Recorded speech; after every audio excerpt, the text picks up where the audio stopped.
With economic conditions deteriorating in Australia and abroad, uh, it's a really critical time for a lot of business owners to have a really good hard look at their business. And my 25 plus year career in corporate turnaround, what's been proven time and time and time again is successful turnarounds are built on one big notion, and that is there always needs to be 1 to 2 big changes in strategy to actually right the ship.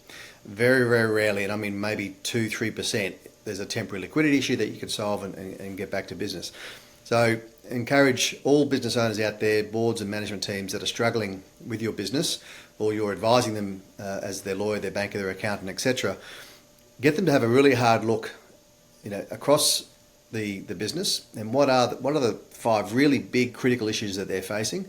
Don't worry about all the superficial stuff. What are the 5 things that we must absolutely nail this year to put the business in a much more stable financial position to then capitalise on the upside that will happen when the economy does turn.